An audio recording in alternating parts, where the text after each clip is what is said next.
Back at it again.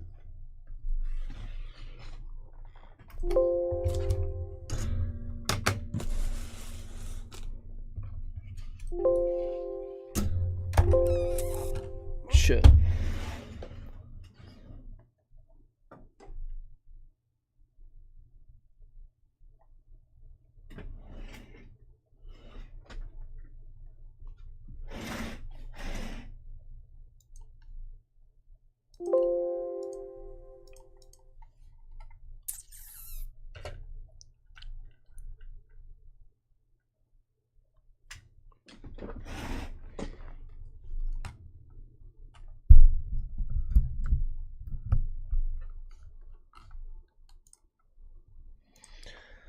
Okay, shall we?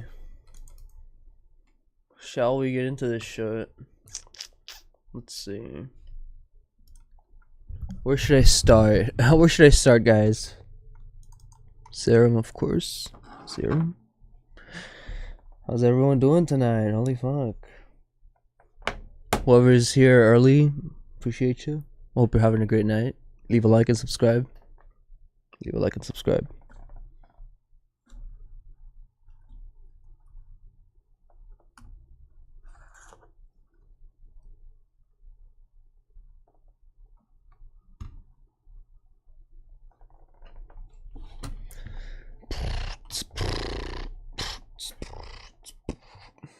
Let's see.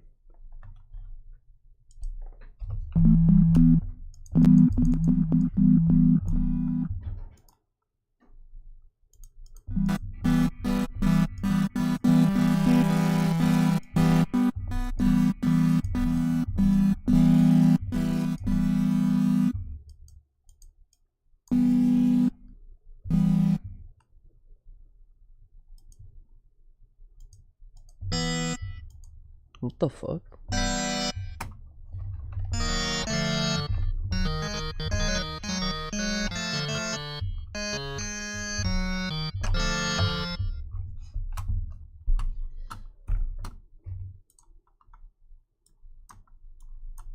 Dude, how do I get this shit out of here? Is it like locked or some shit? Yo.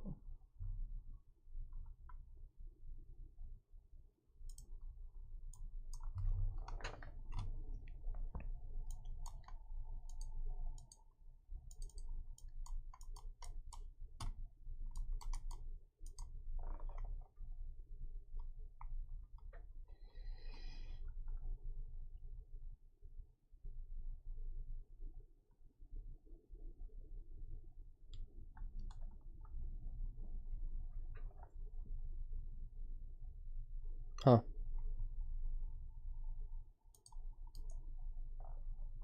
I guess I can't figure it out. Be like that. Be like that.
I'm so good at this.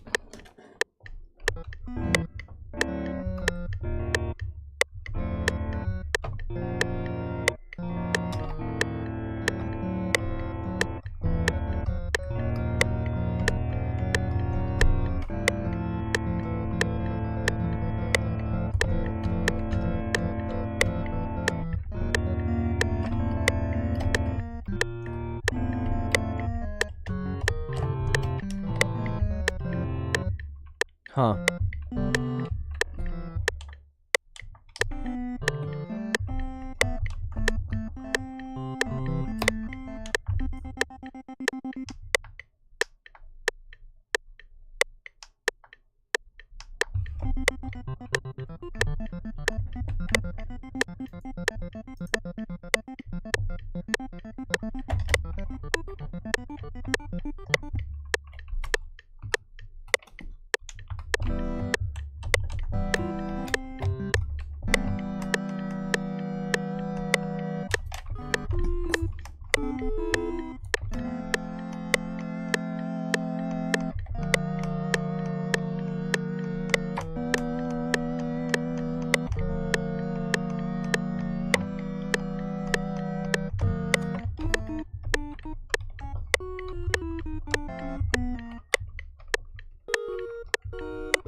Oh shit.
This is so fun. I love it. I love every second of it. Yes. Yes. Shit, man. This is so fun.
So good at this.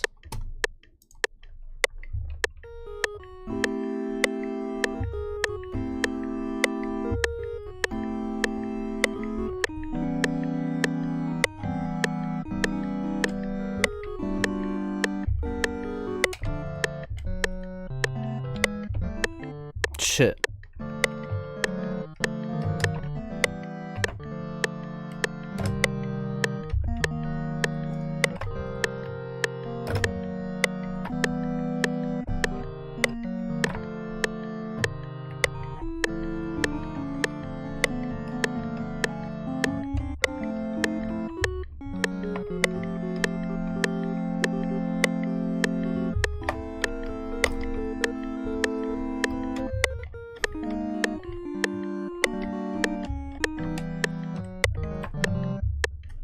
Alright, let's see how that panned out.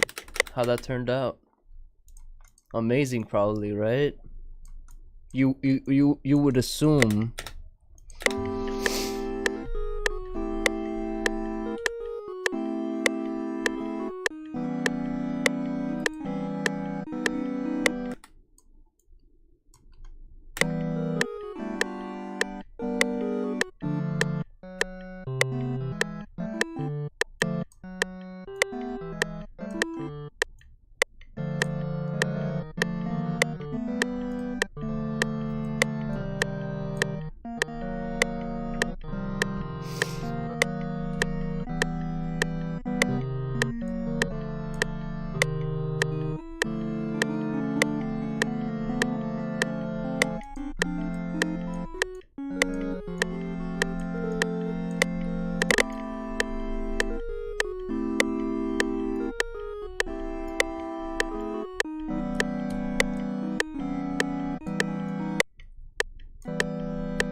But I gotta take a piss. BRB.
Okay, shall we proceed?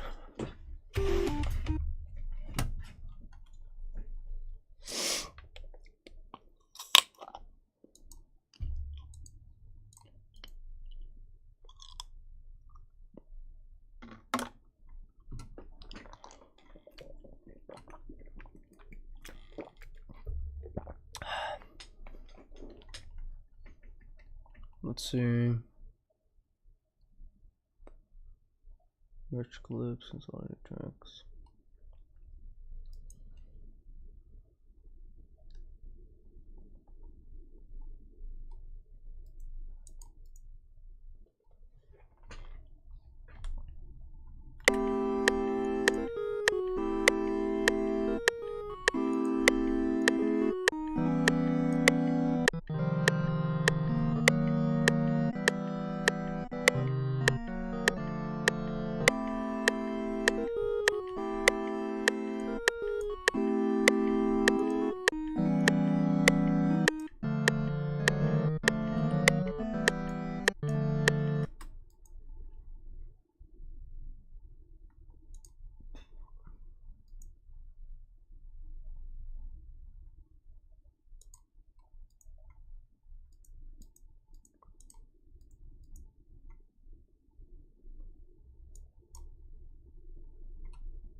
Hey, yo, penis check? What the fuck?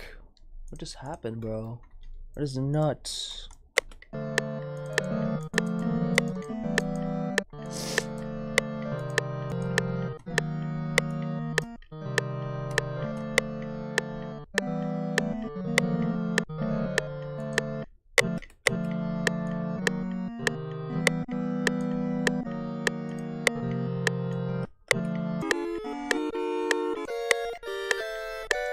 Holy shit, I'm so good at this, holy fuck.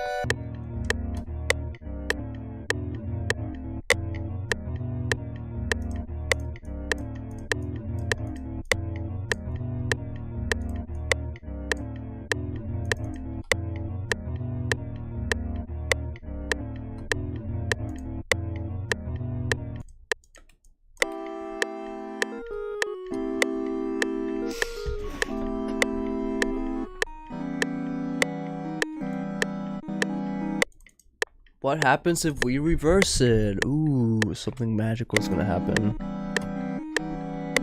Absolutely nothing.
You know what? I'm just gonna do this.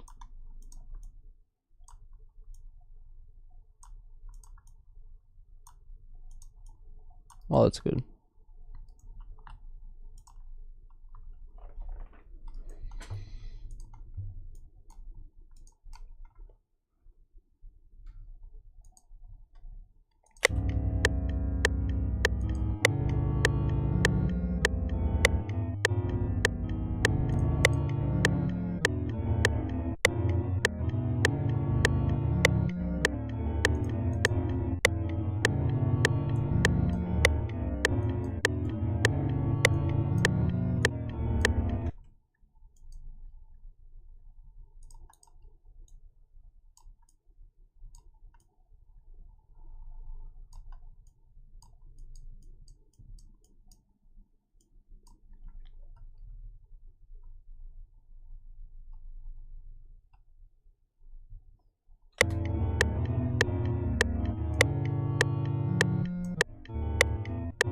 Fuck, dude.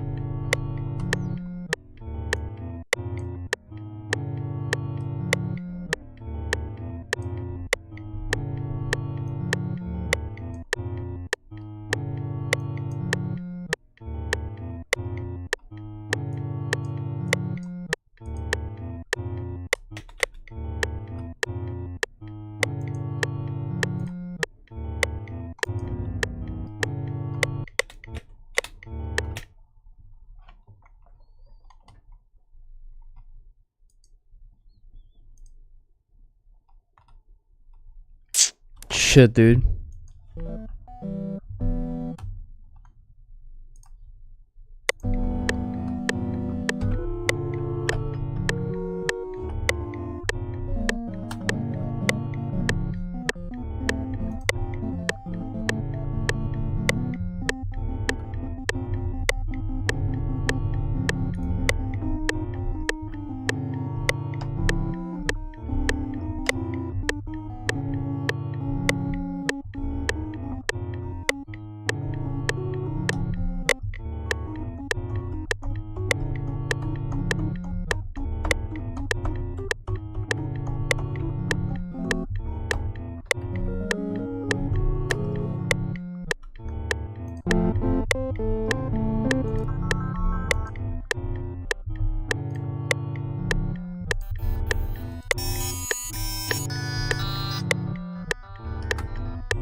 Oh, no way, dude.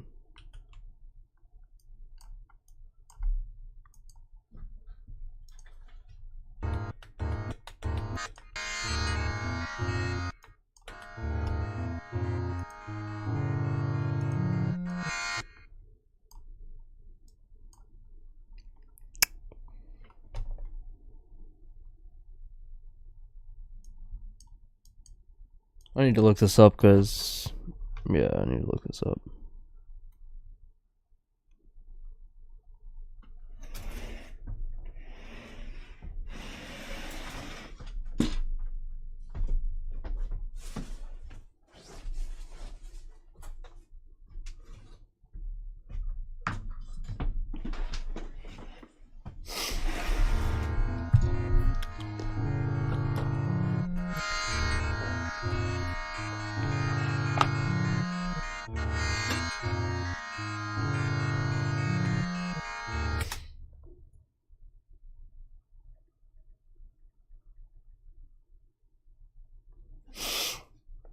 How to get rid of...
initialized?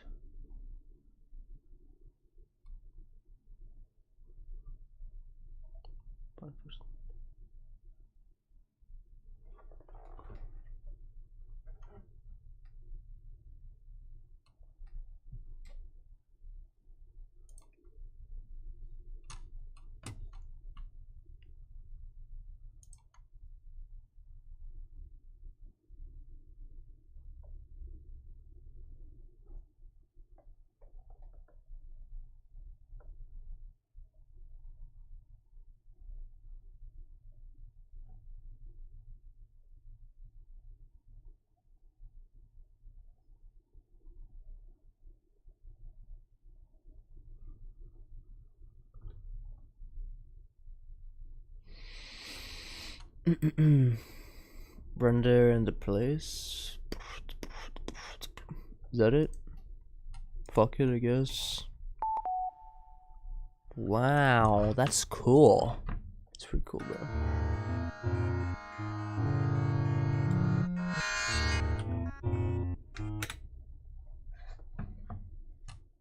Bro, how the fuck? I gotta look at this again.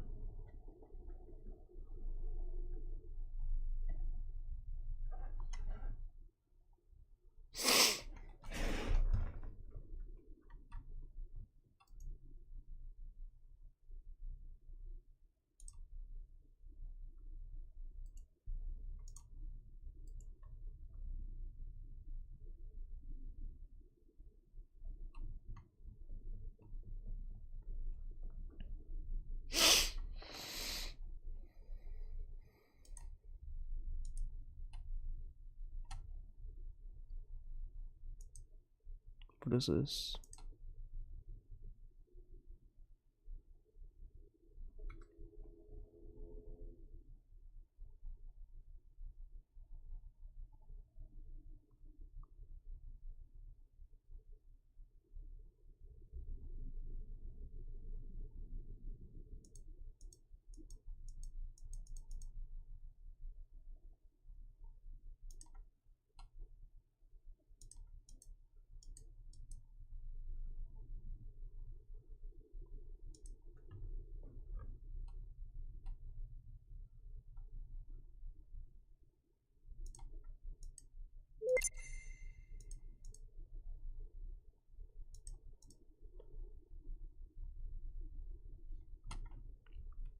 How to get rid of this shit? Current project patterns.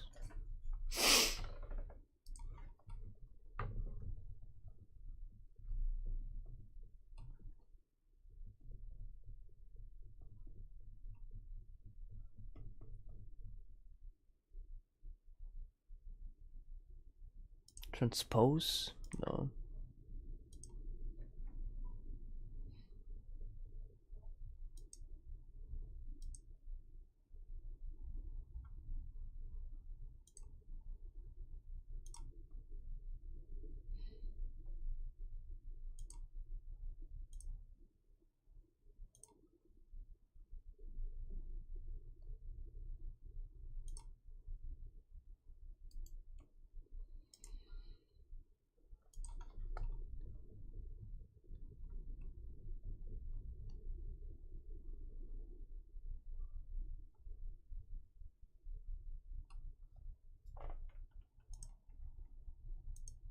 Nope.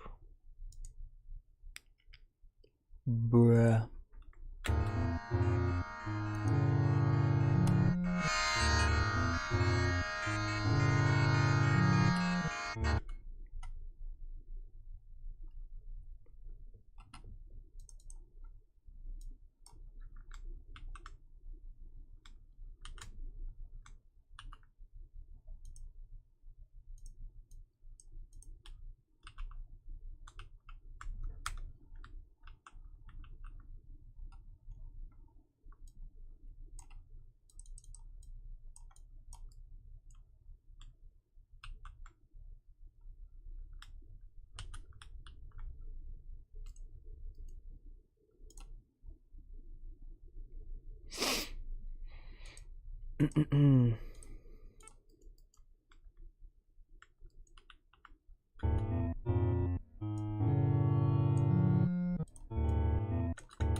Hey yo.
Oh damn, dude! I committed a fatal mistake.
Oh shit.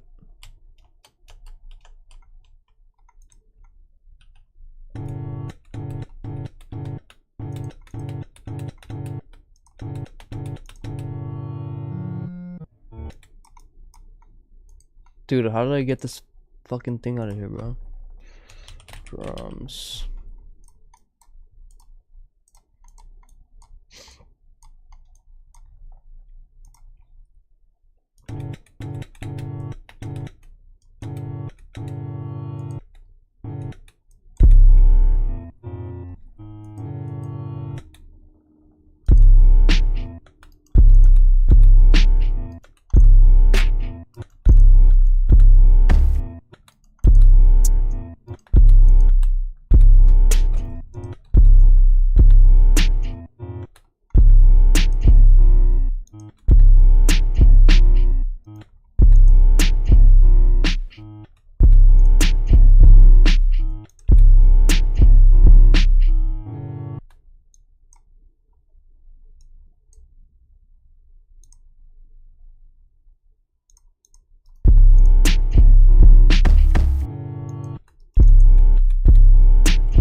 That is weird.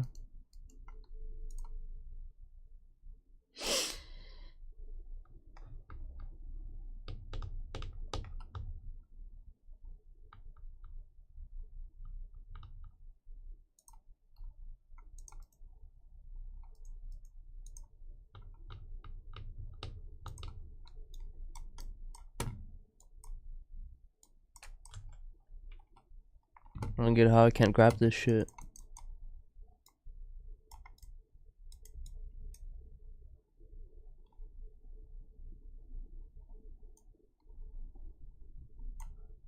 What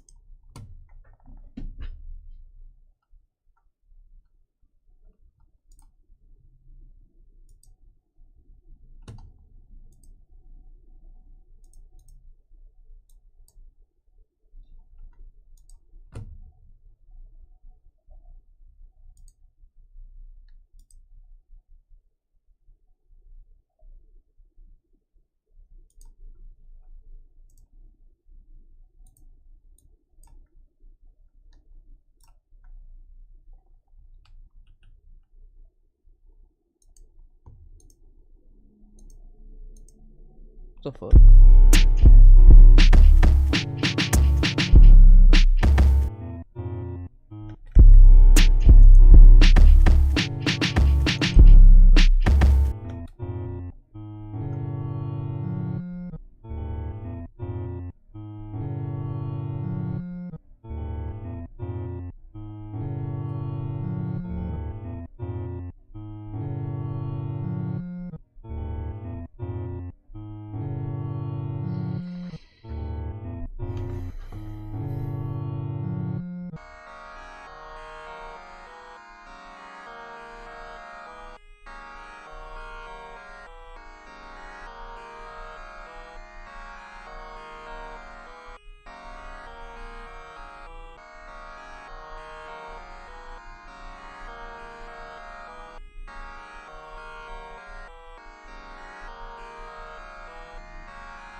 I'll take a fat piss, dude!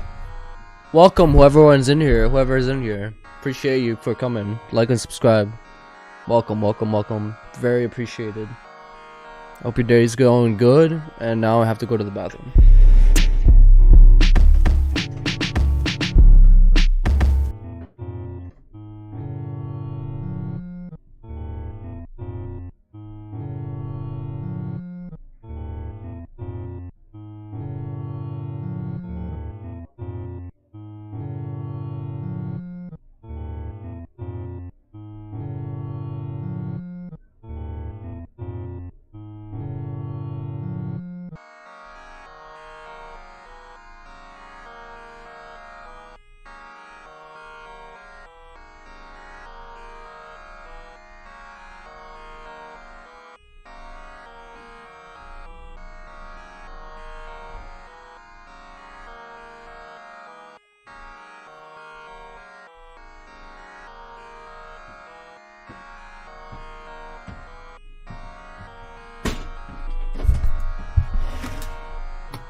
I guess it's locked in there forever. Perfect. Just what I needed.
Yo, this one's so good.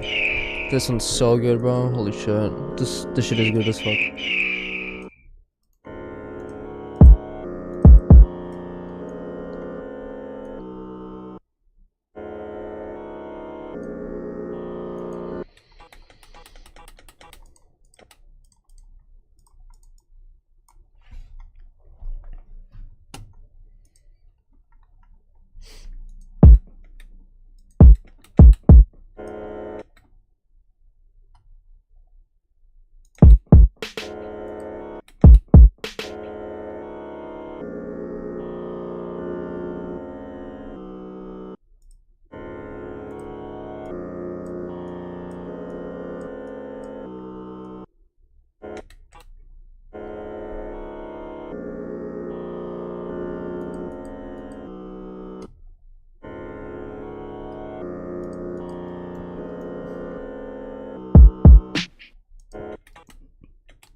Yeah.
Excuse me.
That's better. That's better.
Fuck my life, dude.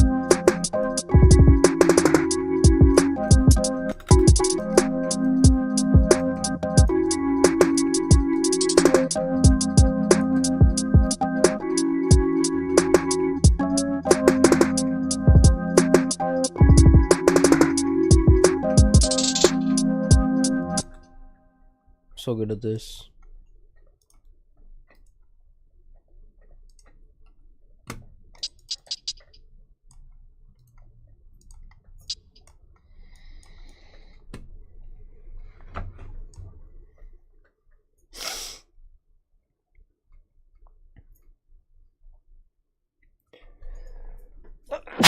Oh shit. Holy fuck.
No way.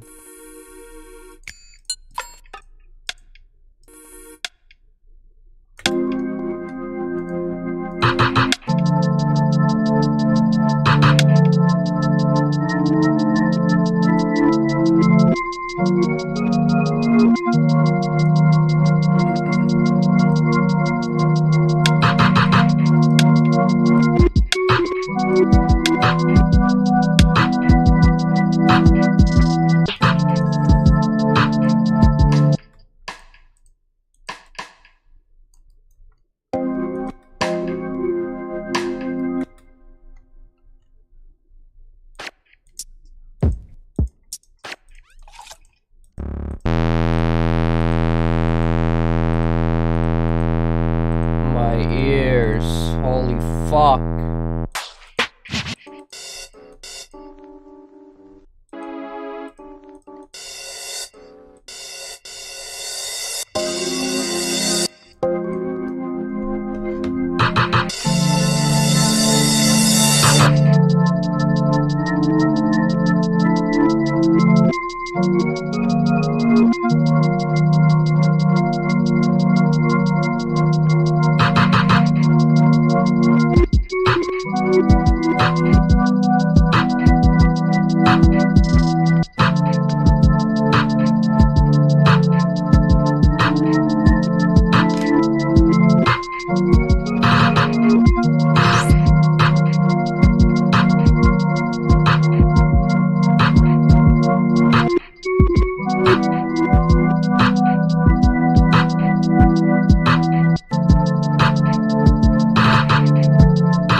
BRB.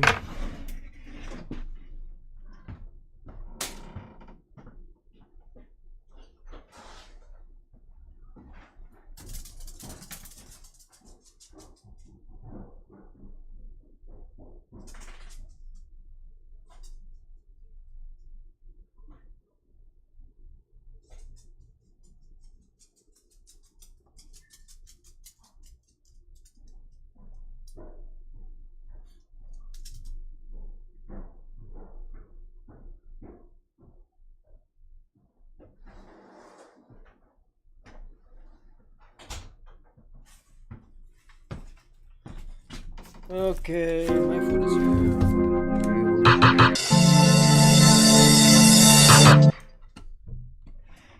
So fucking hungry, dude. Let's see.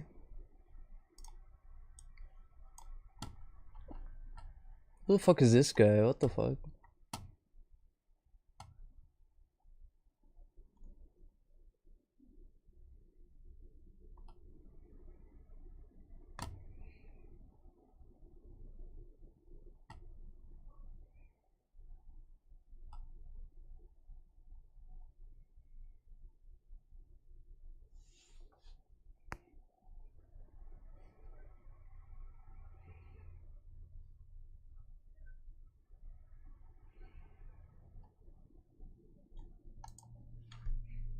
Millions of people are about to experience the coldest Christmas of their life, as a historic cold front is about to send a large chunk of the country into a record-breaking deep freeze. On top of that, we have a huge storm forming, and it's going to intercept that cold air just in time for a Christmas-time blizzard. Will you be getting snow? And how cold is it actually going to get? Well, to understand exactly how cold it's going to get here in the U.S., we have to understand where that cold air is coming from. You see, this Arctic blast that's about to sweep over the country is God damn it, dude. I from fucking Siberia, hate the which is cold. one of the coldest places on the entire planet. Just a few days ago, Why is it getting was cold, 78 bro? degrees That shit below sucks zero balls, in the bro. city of Yakutsk. That same Arctic sucks air is about to fucking force balls, its way bro. through Canada and into the lower 48 Can over the someone next come week and a save the half. day You and see, make it under sunny, normal please? circumstances, this cold air would stay locked in place around Siberia. But a really interesting weather pattern is setting up that meteorologists like to call the Siberian Express.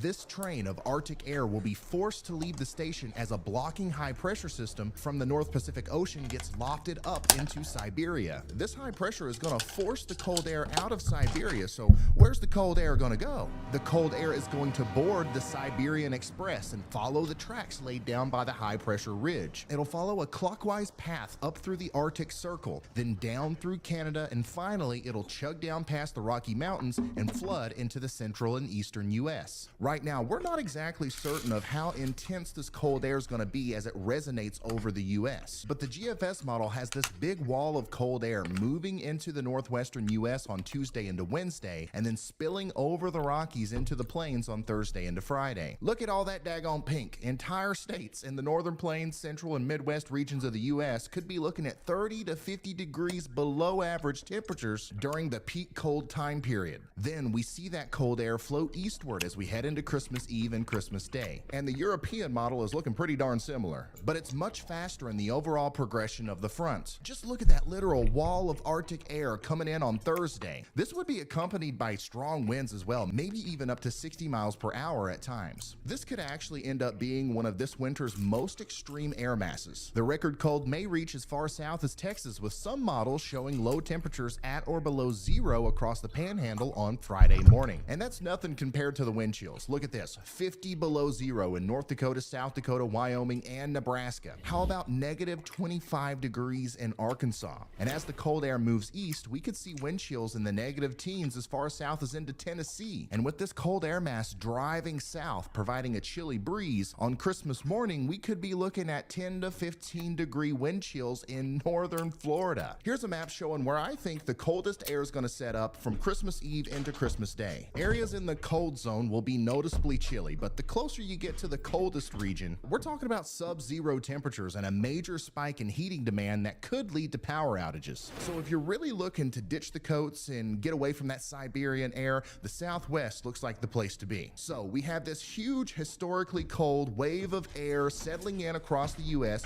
just before Christmas. Could you imagine if this had happened last week when that massive storm came through that caused the tornado outbreak in the South? I mean, that would just be crazy. And the models are showing an even bigger storm coming through just before Christmas. You see, our last system was massive and it produced a blizzard in the north and a full-on tornado outbreak in the south. Another storm is coming just before Christmas, and honestly, it looks very similar to that last one that just went by. The only difference this time is the cold air is much farther south. This means the blizzard will take place farther south and the thunderstorms will likely be displaced all the way out to sea. We aren't really sure exactly how far south the cold air is going to make it though. If it goes all the way down to the Gulf of Mexico and interacts with... Just turn on the hot air. Simple. The storm system in a way that keeps it hugging the East Coast. In the days leading up to Christmas, a huge snowstorm will likely impact these areas being highlighted in pink. However, if the cold air and jet stream pattern is a little bit more reserved, everything will be a tad bit farther north, meaning that this pink zone would actually be the hardest hit area in terms of snow. Right now, the European model shows the cold air and snow working over the Rockies on Tuesday into Wednesday, and that leads to a big field of snow that eventually develops on Thursday in the Midwest. And as the storm gets bigger, the cold front progresses the snow into the Ohio Valley. And this huge area of cold air does eventually reach the East Coast and even as far south as Florida. But the energy gets intensely wrapped around the low, favoring the northern side of the storm for the biggest snow totals. This leads to our blizzard and snowstorm being focused on the Great Lakes region, with, according to this one model, some places in Michigan and Wisconsin are going to get over a foot of snow. Now, the GFS is more southern and slower with the energy overall. This shows snow in Oklahoma on Thursday and a big snowstorm for a lot of people east of the Mississippi River through Christmas Eve. And according to this model, heavy snowpack could be on the ground from portions of Arkansas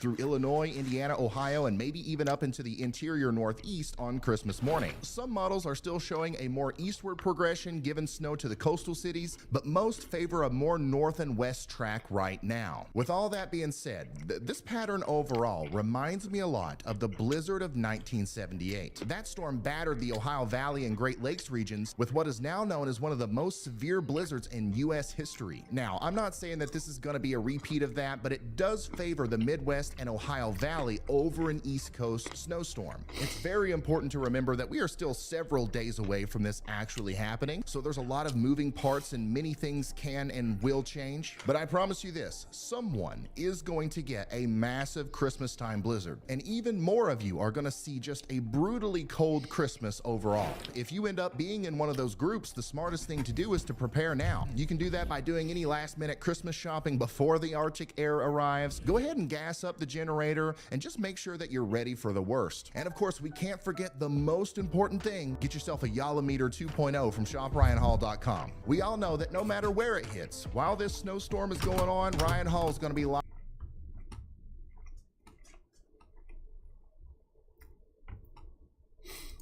Wow, the ocean is pretty massive in Minecraft. I wonder what it will look like if it... Millions of people.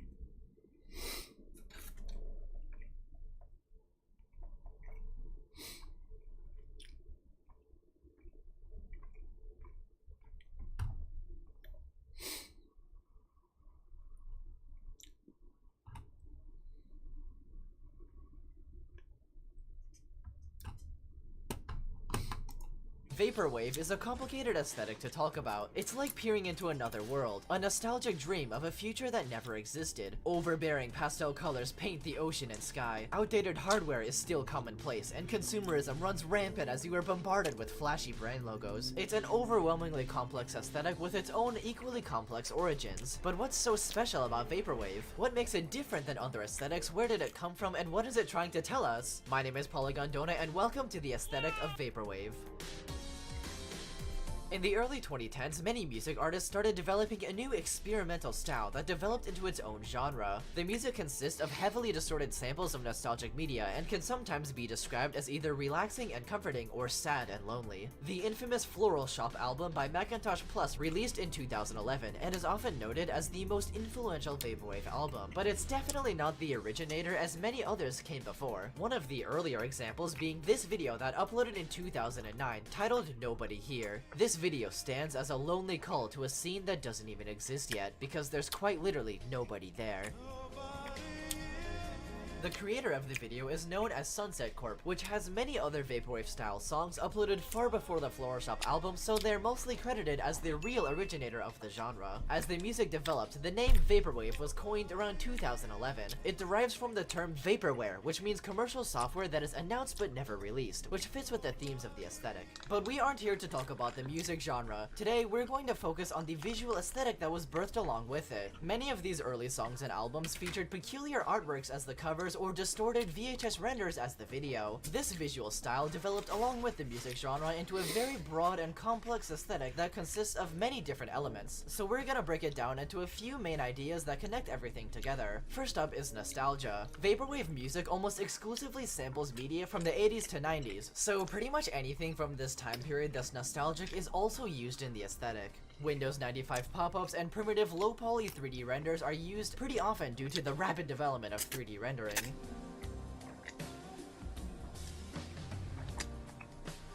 The 3D neon grid style you probably see a lot is technically still Vaporwave, but is mostly branched off into its own aesthetic known as synthwave. Outdated hardware is also a prominent element in Vaporwave, such as old game consoles, cassette tapes, VHS, and CRT screens. The VHS screen effect and other visual glitches are a staple of the aesthetic because of this. Nostalgic media like old commercials, advertisements, cartoons, and anime are also used. Nostalgic 90s anime are pretty common as many of them already fit the washed out color scheme of Vaporwave, such as Sailor Moon's glittery pastel pink color palette. The Vaporwave sun, funny colorful shapes, and checkerboard flooring are all staples of 90s media and decor, so they are also included in the aesthetic. The next major point is dreams, or surreal and altered realities. Vaporwave seems to represent that lost dream for the future this time period was obsessed with, so dreamlike imagery such as surreal and altered photos fit the aesthetic perfectly. The overbearing pink pastel color scheme represents the sugar-coated dreams of the future, while also adding a relaxing, blissful, and surreal feeling to an image. Many relaxing environments that can also be seen in nostalgic memories or dreams are also used, the most common one being the beach. The sparkling ocean, the warm sand, and the palm trees waving in the wind as the sun sets and fills the sky with colors.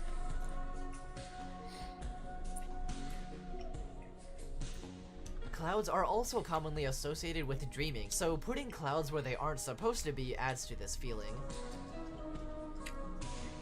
Many of us have nostalgic memories of dozing off in the backseat of a car at night as you watch the streetlights and city skyline pass by. This shit is so deep. Relaxing drive is something Vaporwave loves to include. Personally, This shit is it deep. portrays a very comforting and therapeutic feeling.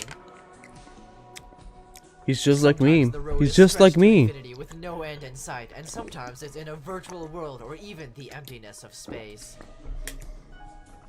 I'm him. Speaking of So space, true. the dream of human He's just like me. expansion into outer space is something humans haven't achieved yet but have always dreamed of, so it fits the themes of Vaporwave really well. Holy shit. I hope everyone's having a great Christmas. Liminal spaces radiate the themes of nostalgia. Hope everyone's doing and good. theme, so Everyone they can watching also me. be used in Vaporwave. Liminal pools in Like, particular like, are seen subscribe, really often, sometimes follow, with alternate colors or special theming. It can share. also have a I'd particular appreciate it a focus on lot. the sparkly water reflections. The most common liminal space that truly radiates Vaporwave energy are 90s malls, which brings us into the final point, consumerism. During this time period Vaporwave is nostalgic of, not only was technology rapidly expanding, but so was consumerism. Corporations began to stick their fingers into every part of your life with more aggressive and flashy advertising. Malls are the physical manifestation of consumerism, as they are an entire expansive building filled with stores, food courts, decorations, and advertisements made to get you to spend as much money as possible and make that money spending a memorable and pleasant experience. The malls of the 90s that were filled with neon lights aren't really seen anymore, so the visual is met with a sad but aesthetically pleasing and liminal feeling. Japanese visuals and text are used very often in Vaporwave, most likely due to Japan being at the forefront of the expansion during this time period. Japan was seen as an exotic and futuristic place to foreigners, due to the compact cities filled with bright lights and advertisements and wacky technology ideas. This also goes hand in hand with the nostalgia of Nintendo game consoles and anime. Cyberpunk is another aesthetic that is based off of the technological expansion of Japan and deals with heavy themes relating to consumerism, so cyberpunk media and visuals are also referenced in Vaporwave.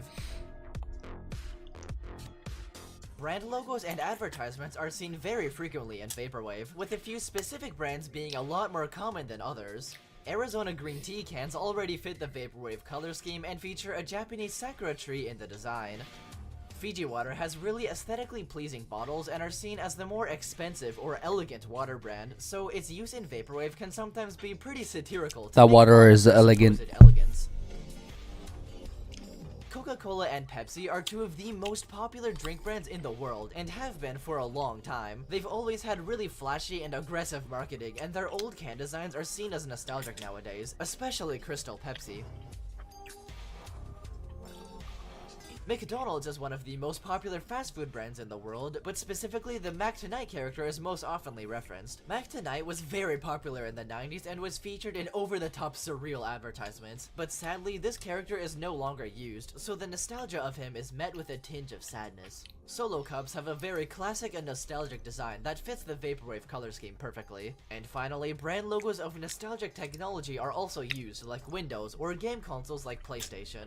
A bonus point about Vaporwave is the occasional use of classical Greek statues and pillars. There isn't really a clear answer as to why. Many just assume it's because the Floral Shop album used one in its cover. It could be because there was supposedly a trend in the 90s to have fake Greek statues in malls or mansions as a shallow attempt to look more elegant, and it could be making fun of this concept. During the peak of Vaporwave around 2016, it was looked at by the mainstream media as nothing but a meme, because for the most part, that's what it had become. It got way more popular than it was meant to, which brought in a really bad crowd with many different ideas. Groups of people used it to promote their political ideals, and many just made cringy, ugly meme edits using the aesthetic that became more popular than the original style. The nuance of the aesthetic was being washed out, and it would only get worse. There was a movement where many people saw the unironic enjoyment of the music and original style as just being pretentious, so the people who actually appreciated Vaporwave were called out and made fun of. The phrase "Vaporwave is dead" was being plastered everywhere, and eventually led to the downfall of the original aesthetic. Many people I argue stayed that the up point even of though they Vaporwave made is fun to of me. critique I still the listen to expansion of Vaporwave capitalism. every day, Others would every argue single that day. Vaporwave is actually celebrating the technological expansion. But at its core, Vaporwave is an art movement, not a political statement. I'm a real one. Artists can be critiqued, I'm a real but one, Vaporwave is bruh. celebrating. It developed naturally into what it is as an amalgamation of many different people's views of the new world. There is simultaneously a deeper meaning and no meaning at all, and it never wants you to know which is which. Vaporwave is an ambiguous and satirical force birthed from the internet that makes fun of everything, including itself. The aesthetic is but a canvas for you to project your own thoughts and feelings onto.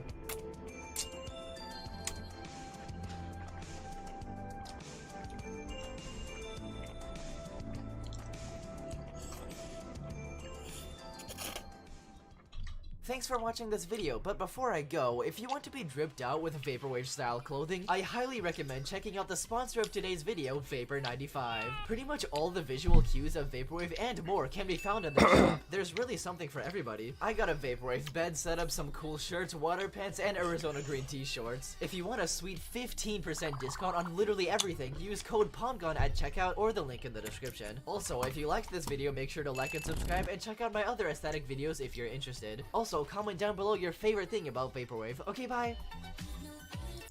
McDonald's is one of the most ambitiously marketed fast food chains of all time. From the thousands of different Happy Meal toys, the many different creepy mascots, the cursed play places, the uniquely branded theming and architecture style, and the almost 70 years of history to becoming the most recognizable fast food brand in the world, McDonald's has achieved a genuinely extensive culture, or lore if you will.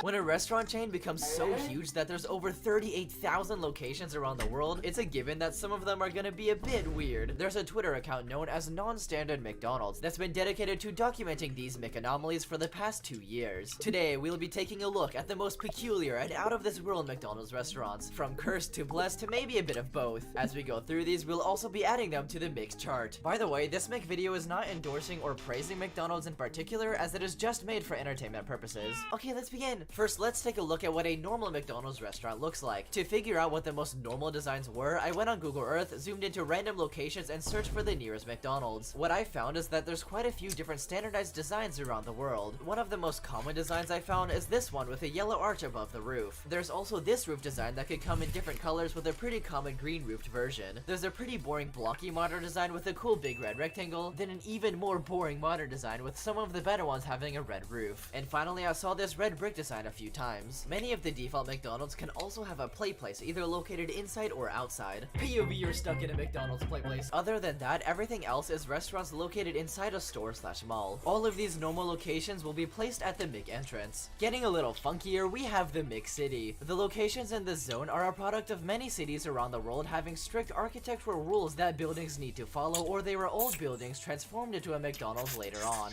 There's a fancy Italian McDonald's located inside a famous mall in Italy that was built in 1877. There's a Dutch-styled McDonald's built in an Iowa city known for having Dutch architecture. There's also a McDonald's in Pennsylvania with a very Victorian-styled interior and decor. In the city of Independence, Ohio, there's strict colonial American architectural rules, resulting in this very interesting McDonald's restaurant. This building is known as the Denton House McDonald's, as the original building was a farmhouse built in 1795, which is over 200 years ago. The fact that this historic house is now just a McDonald's restaurant is kind of absurd. This one is known as the Art Deco McDonald's. It was originally built as a hotel in 1937, and when it was later turned into a McDonald's, they kept the peculiar architecture. The Overpass McDonald's is literally a bridge over a highway turned into a restaurant, and this McDonald's in Brazil is a very peculiar play on the city's strict architectural rules. Dope. They found some loopholes and made the building look a little more whimsical than the rest by tilting around the windows and more. In the depths of a nearby McJungle, we have the Dallas Zoo McDonald's, a beautiful restaurant filled with various zoo animals, sculptures, and a play place. That is Next, we have beautiful. the Portugal Crocodile McDonald's. This McDonald's is directly next to an actual crocodile enclosure at a zoo, so you could watch the funny reptiles scrungle around while you eat your bunger. At the peak of the McJungle sits the legendary Ronnie McRibbit. This is basically just a normal McDonald's restaurant, but it has a funny frog at the front, so it's kind of cool. There's also a normal McDonald's with two big McDinosaurs at the front. Going even further into the mountains, you reach the mysterious snowy McMountain. And at the top, there lies the elusive McSki, a cozy McDonald's restaurant that has a ski-through instead of a drive-through. Going even higher than the peak of the McMountains, we enter the McSky and witness the legendary airplane McDonald's. This one is really cool because you can actually eat inside of the plane. Above the McSky, if we once more go even higher, you finally reach McSpace. There's the McNational Space Shuttle restaurant that has an outdoor spaceship play place. The astronaut McDonald's has a giant astronaut statue and a play place that's called Play Space instead. The Burger Invasion McDonald's is inside a California Adventure theme park and has lots of cool alien theming. The legendary UFO McDonald's is a building that used to be a mega restaurant in the 90s but was remade into a McDonald's later on. I'm also gonna put this weird aluminum McDonald's in the McSpace area because its architecture kind of looks like a spaceship, not gonna lie. Descending back down onto planet McEarth, then going deep into the McOcean, there's the incredible underwater themed McDonald's. This restaurant has some of the best theming I've ever seen. Fully painted walls, floating sculptures, and many projectors displaying underwater videos on the walls for immersion. There's also a play place and many TV screens. To help us get around the Mc chart, we're gonna install a Mc train station. This is the Barstow Station McDonald's restaurant. It was originally meant to be a train-themed shopping center, but was then converted into a train-themed McDonald's, with many train cars actually being used as functional dining areas. We also need a hotel for people to stay at as they enjoy the lands of the Mc chart. The Golden Arch Hotel is a pretty undocumented building that was around in the very early 2000s in Switzerland. It had actual McDonald's themed hotel rooms and obviously a McDonald's restaurant inside the building to eat at. The fact that this hotel actually existed is genuinely absurd. Here in the Mc chart, we don't discriminate our visitors based on Why did they stop though? That's why if you should have kept really that going. Closely, you can see the many McHives. Going bigger instead of smaller, there's many McDonald's with giant object theming located in McGiant Land. There's a McDonald's building that's just a giant Happy Meal box, a McDonald's with giant soda and fries on the outside. There's also the Big Mac Museum McDonald's, which has a giant Big Mac statue. This McDonald's in Brazil is one of my personal favorites as it has a giant Happy Meal, milkshake, and fries at the front and beautiful architecture. On the inside, there's a literal burger chandelier and a McDonald's M swing set on the outside. And that's not even all. There's a McDonald's themed Airbnb trailer that you can stay at overnight nearby. At the nearby Mick Amusement Park, we have some really fun McDonald's restaurants. This McDonald's at a Disneyland in Paris has incredible architecture and giant arches at the front. The Count's Cauldron McDonald's was located at the Chessington World of Adventure Park in the UK and has cool vampire theming. There is also a roller coaster that passed over the entrance. The Epic McDonald's is known as one of the coolest McDonald's locations to ever be built. It opened in 1976 in Florida. The outside of the building was covered in colors and giant french fries. The inside was filled to the brim with theming and decorations and had a huge functioning arcade with tons of different games to play. The dining area also had a stage that frequently held live entertainment. There's even a second floor with even more arcade games and a massive play place. Sadly, this building was renovated in 2016 for a more modern design, and while it's still the biggest McDonald's restaurant, the charm of the original was lost. And now, beyond the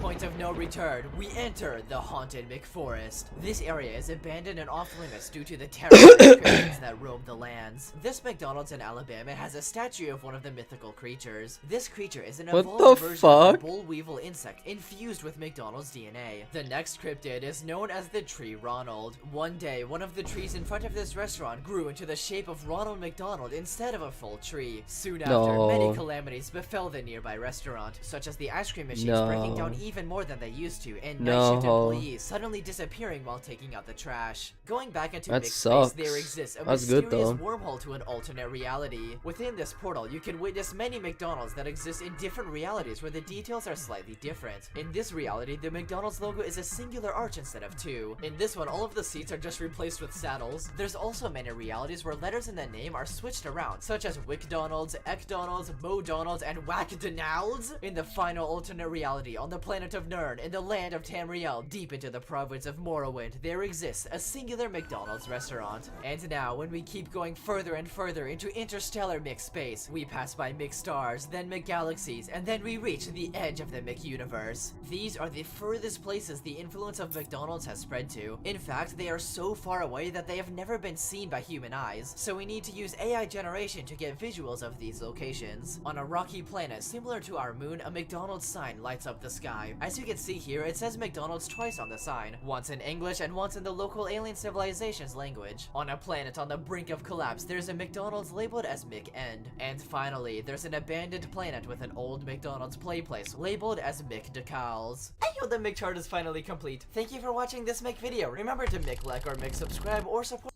Weird, also known as suggesting something supernatural or uncanny, peculiar if you will, magical if you so insist, freaky if you so desire, absolutely positively funky fresh and unnaturally strange if you would be so inclined. What am I getting at? Weirdcore. The weird of cores, the strangest and most peculiar core there is. An aesthetic of the bizarre. Not the adventure kind of bizarre, but the outlandishly abnormal kind of bizarre. This aesthetic has been on the rise for quite a while now, as you can see, and I'm sure everyone has seen the classic weirdcore images but with funky fresh town 2.0 OST slideshow videos on their recommended from time to time, but what actually makes something considered weirdcore? This is where it gets a little complicated. You see, the term weirdcore is an extremely loose term that doesn't actually have a solidified meaning yet. One thing that's for sure is that it doesn't just mean anything that's weird. In reality, it's a lot deeper than that. Personally, I'm very passionate about this aesthetic, and I hope to portray the intricacies of what makes it so special. Welcome to the wacky world of weirdcore.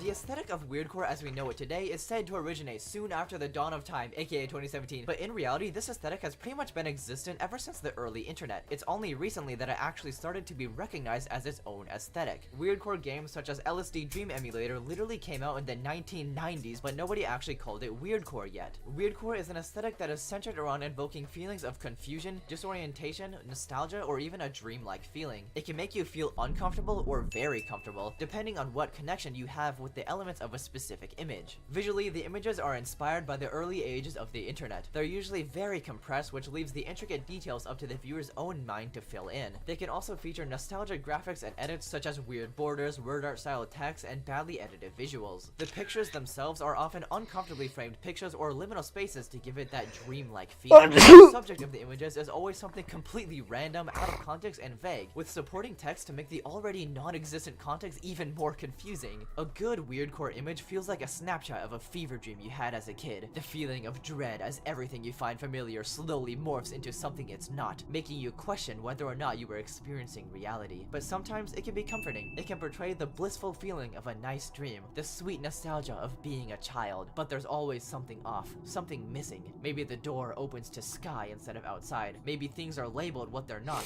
Maybe your mind is blocking things from your memory, things that you were never quite meant to remember, yet the remnants are still there, waiting for you behind the ominous black square. This aesthetic is interpretation. Nice. The ominous black square. That's what I'm always scared of. But what goes into making an image truly considered weirdcore? Let's break down the different elements of these images to get a better understanding of how the aesthetic works. Many weirdcore images have completely out of context or incomplete captions. Let's take a look at a few examples first. Have you experienced a bizarre and inexplicable event? Well, you're not alone. Don't panic. Well, that wasn't very nice. We owe you an explanation. In my right suit, in my right suit. Don't worry, it does that sometimes. Alright, thanks so much for watching. Whoever stuck around, I appreciate it very much. Like, subscribe. Thank you, and I'll see you on the next one. I'll keep streaming. Bye bye, bye bye.